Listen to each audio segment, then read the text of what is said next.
Ya, sekarang begini. Satu orang yang nama Pak Jokowi ini, dia bisa memporak-pandakan PDI Perjuangan di Solo dan di Medan. Iya. Sekarang di Jakarta memporak-pandakan negara ini. Memporak-pandakan negara ini. Dengan cara seperti itu. Gitu. Menarik Ini. nih, memporak-porandakan Solo sudah, Medan sudah, dan sekarang negara ini. Di Jakarta negara ini. Iya. Memporak-pandakan. Bukan karena ini bukan pemilihan gubernur DKI. Iya, kan gitu. Oke. Mengapa demikian? Ya kita kan melihat apa yang dikatakan Pak Yusuf Kala. Kalau terpilih dilantik sebagai Perdana Wakil Presiden, terus ada berhalangan tetap Pak Prabowo. Ini kata DKI kan, dan itu benar. Bayangkan apa yang terjadi.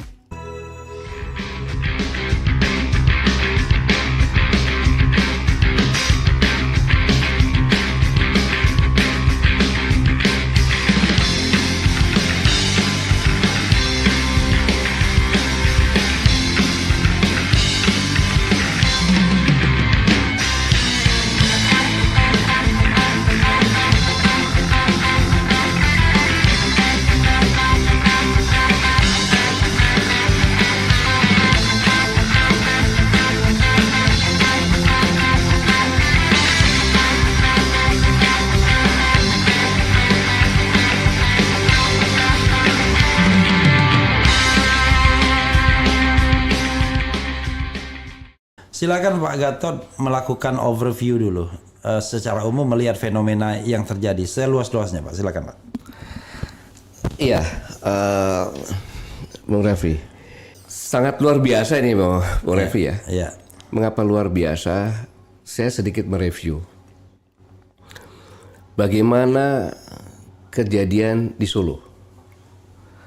Ketika itu PDI Perjuangan Solo sudah matang dan melaporkan kepada pusat bahwa wali kotanya adalah Teguh dan Sugeng sebagai calon wali kota Iya.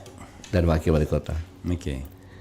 Tiba-tiba aturan ini kan sudah baku di PDI Perjuangan. Iya. Tidak bisa dirubah lagi kalau sampai seperti itu. Iya. Yang bisa merubah hanya satu, ketua umum, yaitu Ibu Megawati. Ketika itu ini saya dapat dari tokoh PDI Perjuangan juga. Pak Jokowi datangi Ibu Mega dan mau minta supaya Gibran jadi wali kota. Karena Bu Mega sayangnya sama Jokowi, yang sudah protes pun dibatalkan. Oke. Gitu. Ini maksud saya, hal yang sama juga dilakukan oleh Pak Jokowi di Medan, Bobi, Iya. gitu kan. Dari kondisi seperti ini, PDI itu bisa diacak-acak Oke. dengan seorang petugas partai lah Iya. gitu. Nah, dari kondisi seperti ini timbullah pemikiran, siapapun juga yang dekat di sana, pikiran bahwa sesuatu tuh bisa dirubah, Iya. asalkan yang merubah itu punya legalitas, kayak gitu. Sama juga dengan kejadian hari ini.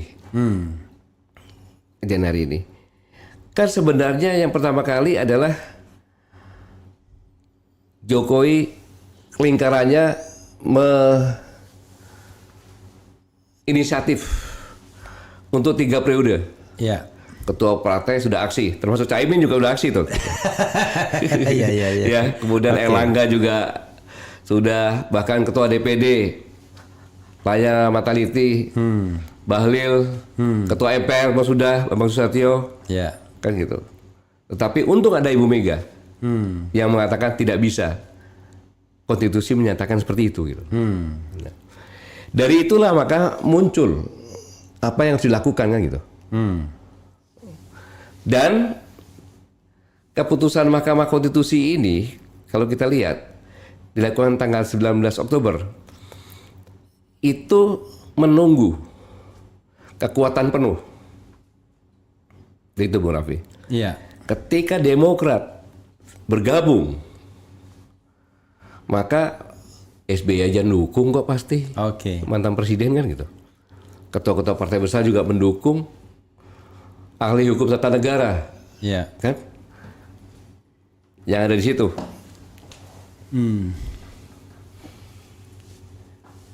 Profesor Yusril Iya. Iza Mahendra ada di situ mendukung. Iya. Maka barulah berani memutuskan. Yang menarik, Bung Refri, Iya. ini kan yang mengajukan kan yang terakhir. Oke. Kalau nggak salah bulan Agustus dia ngajukan. Sendirian, Iya. kan gitu. Walaupun semuanya sudah melanggar, pernah mengajukan dibatalkan, kok tiba-tiba mengajukan lagi kan gitu. Iya. Iya. Kemudian juga Mahkamah Konstitusi sudah menyatakan bahwa ini adalah bukan kewenangan Mahkamah Konstitusi, Iya. kan gitu. Tetapi pembuat undang-undang itu DPR kan gitu. Iya. Dan Presiden tentunya kan. Iya. Tapi tiba-tiba tanpa legal standing dikasih lah itu Iya. terhormat karena ada klausul tambahan, yaitu berpengalaman atau pernah atau sedang menjabat sebagai kepala daerah yang dipilih langsung kan gitu. Iya. Nah, dari sini Bung Raffi belum puas. Belum puas. Setelah diputuskan itu, walaupun melanggar beberapa etika moral dan sebagainya, Bung Raffi lebih tahu lah mungkin kan. Iya. Iya. Belum puas. Orang bertanya-tanya, ini Prabowo Subianto kan gitu.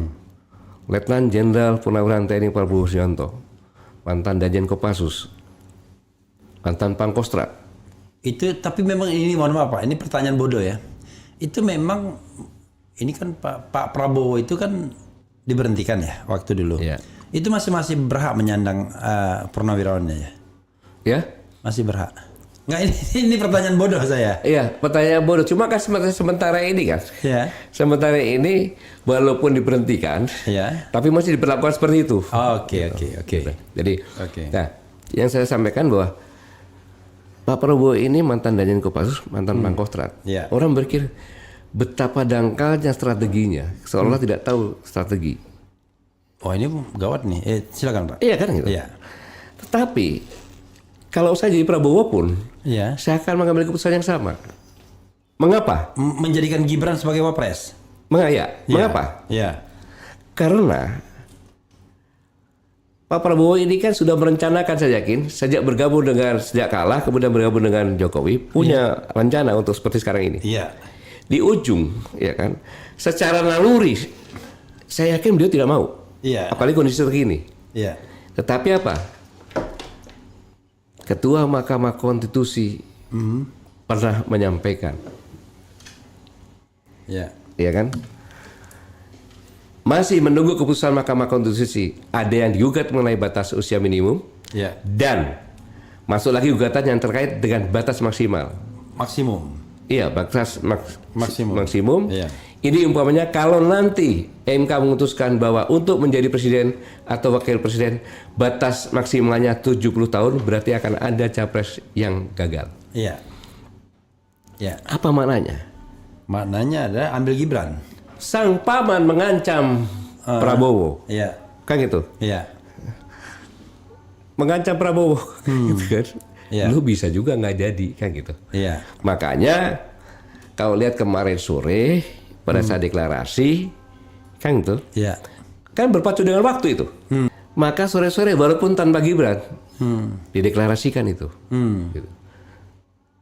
Ini ancaman jangan main-main, kan gitu.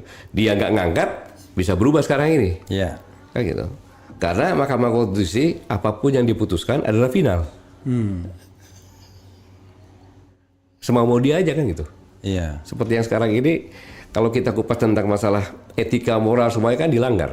Dengan melihat sekarang ini begitu diketok, nggak sampai 1 hari jutaan kan yang berkomentar, mengecam semuanya kan gitu. Iya. Nah, inilah yang kondisi yang sekarang ini. Ya, jadi yang Bu Raffi sampaikan, kalau jadi nanti Gibran mendaftar, berarti ada restu dong dari orang tua. Oke. Itu yang saya katakan. Dia mendaftar nanti 25 di hari terakhir itu. Iya, Iya. kan gitu. Kalau jadi mendaftar, kita kan nggak boleh bicara negatif dulu. Iya. Ya, tapi kalau jadi mendaftar, bulinya ini bukan ke Mahkamah Konstitusi lagi. Oke. Semua orang bulinya ke arah Jokowi. Oke. Bukan dalam negeri, luar negeri juga. Gitu. bagaimana Jokowi pribadi atau Jokowi sekeluarga? Terutama Jokowinya ya. ya sekarang begini, satu orang yang nama Pak Jokowi ini dia bisa memporak-pandakan PDI Perjuangan di Solo dan di Medan. Iya. Sekarang di Jakarta memporak-pandakan negara ini. Kan gitu. Memporak-pandakan negara ini. Kan gitu. Dengan cara seperti ini gitu. Menarik nih, memporak-porandakan Solo sudah, Medan sudah, dan sekarang negara ini. Di Jakarta negara ini. Iya, iya. Nah, Kan. bukan karena ini bukan pemilihan gubernur DKI. Iya, kan gitu. Oke. Mengapa demikian? Ya kita kan melihat apa yang dikatakan Pak Yusuf Kalla. Kalau terpilih dilantik sebagai presiden wakil presiden, terus ada berhalangan tetap Pak Prabowo. Ini kata JK kan gitu. Dan itu benar. Bayangkan apa yang terjadi. Ada, kita ngomong terus terang aja gini, di samping Prabowo itu kan ada orang-orang yang sebenarnya jauh lebih mumpuni untuk menjadi wapres. Ada Erick Thohir yang sudah siap-siap dengan pundi-pundinya dari awal menjabat Menteri BUMN sudah kampanye ya kan, mau jadi calon presiden. Ini cawapres aja lepas. Padahal Jokowi sendiri memberikan luar biasa panggung ke dia kan. Terakhir Menko Marinvest dia yang ad interimnya ketika Luhut tidak bisa. Ada Yusril Iza Mahendra yang selevel dengan Mahfud MD, ahli hukum tata negara dan usianya juga kurang lebih sama.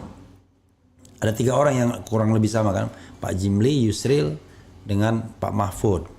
Kemudian yang ketiga ada Zulkifli Hasan yang sudah menjabat semua eksekutif, legislatif, dan bahkan Erlangga lincah juga, ya kan, lincah orangnya, ketua umum partai politik. Ada Erlangga Hartarto, ketua umum partai yang pemenang nomor 2, kursi nomor 2. Tapi mereka ini lewat semua dengan anak kecil. Iya, makanya saya bilang ngakak gitu. Oke, kalau silakan. kita melihat kan begini, Bang Raffi. Iya. Kita harus menaruh hormat Iya. kepada PDI Perjuangan. Iya. Ya. Itulah contoh suatu partai Iya. yang dia bisa menyalonkan ketuanya sendiri Oke. menjadi wakil presiden dan akhirnya menjadi presiden. Iya. Kayak gitu. Setelah itu sekarang mencalonkan lagi kader yang terbaik ya, Oke. yang menjabat gubernur. Oke. Ya. Yang kedua adalah Partai Demokrat, Oke. SBY. Kayak Ya. gitu.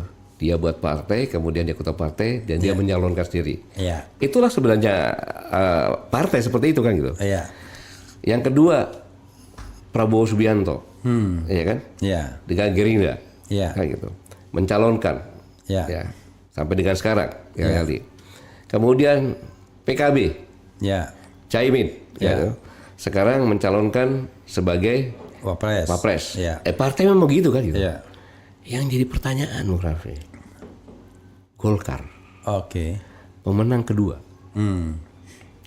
Ini kan sebenarnya dengan mengangkat Gibran sebagai Golkar kemudian dicalonkan untuk menjadi Wapres, itu kan pelecehan Iya. terhadap kader-kader Golkar yang luar biasa. Iya. Termasuk Erlangga sendiri. Ya, dan Golkar ini luar biasa loh.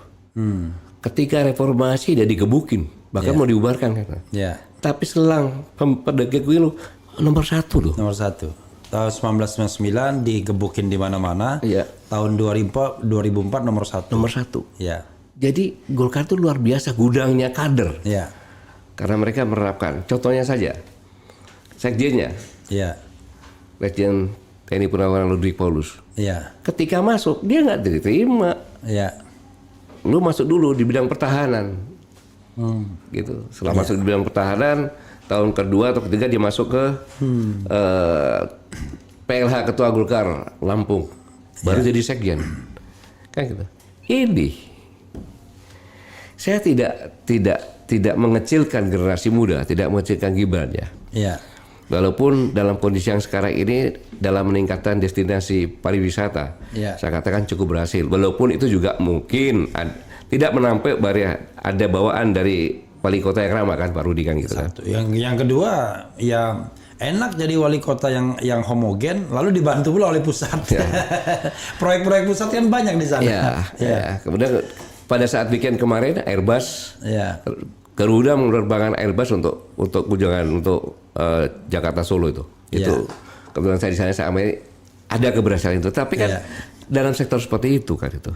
Sedangkan Ya siapapun bisa Pak kalau jadi wali kota, tapi kemudian bapaknya presiden, ya kan orang takut semua. ya maksudnya Soalnya di tempat di daerah yang homogen pula gitu. tapi kan dalam itu kan dia pandai mempermanfaatkan bapaknya itu kan Oke, istilahnya iya, gitu, iya. bisa juga. Jadi nah tetapi untuk negara ini 270 sebenarnya lagi 280 juta. Ini nasib loh. Iya. Nasib rakyat Indonesia loh ini yang itu yang menjadi kekhawatiran kita semuanya gitu.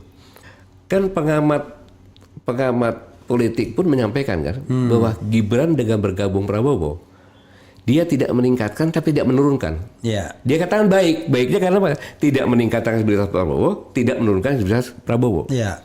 Nah sekarang dengan kondisinya sekarang pasti kan menurunkan. Iya. Kayak gitu. Nah 2 hari ini hari yang sangat menentukan. Iya. Iya kan? Tetapi permasalahannya bagaimana Golkar bos, bagaimana PAN bos. Oke. Tapi cukup Gerindra sama Demokrat cukup, Iya. ngapain takut gitu loh. Iya. Dan itu akan berbalik,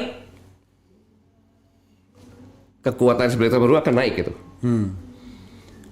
Kalau memilih bukan Gibran. Tapi yang jadi masalah begini, kan orang lain mengatakan berharap poros keempat sebenarnya, Iya, dan kuncinya di Golkar. iya, Kalau Golkar mau jadi calon presiden, maka gampang sekali, yaitu dia cukup pergi dan bawa satu partai, entah itu Demokrat, entah itu PAN. Pasti Demokrat mau, PAN mau.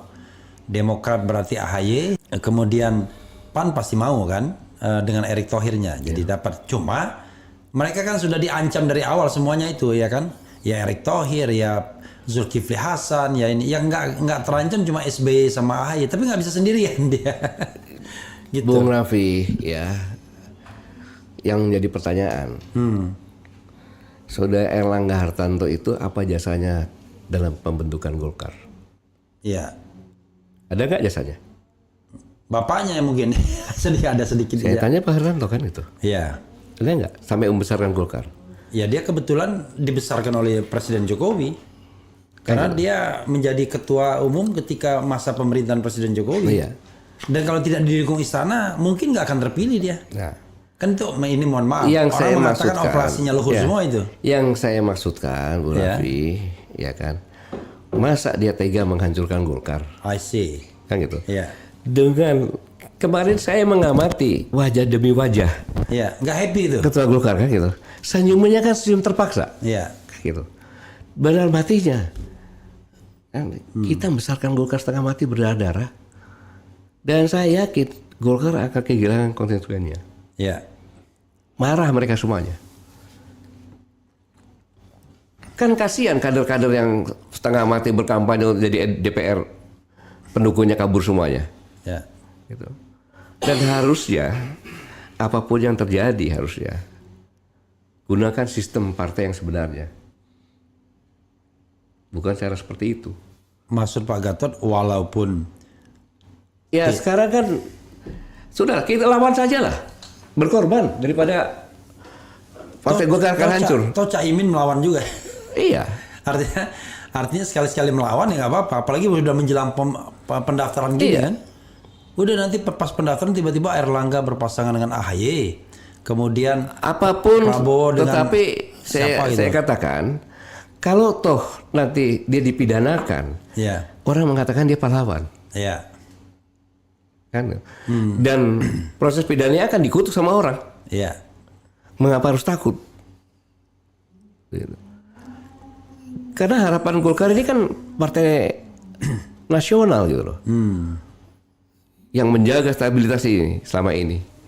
Kok bisa seperti ini gitu loh? Jadi Pak Gatot pengennya 4 pasangan gitu. Paling bagus begitu. Apapun, Prabowo sama siapa Gibran. ya. Nah, tapi harus didukung oleh partai. Kalau nggak didukung oleh partai nggak bisa nyalon. Ya, saya bukan pengennya ya. Saya bukan pengen, tetapi selamatkanlah Golkar, Oke. gitu loh. Ya menyelamatkan Golkar itu artinya mengajukan Melakukan nasional juga kan menjadikan gitu. calon sendiri kan? Ya, atau tidak calon sendiri kan gitu. Tapi calon yang berkompeten gitu loh. Iya, iya, Gitu iya. loh. Kan dia banyak kader-kadernya juga. Tapi sebentar, kok saya jadi pengamat politik di bagian kita? Ya enggak. Kan memang menjadi pengamat politik ke sini kan. Kan kita tidak bicara tentang hankam, kita bicara tentang politik gimana.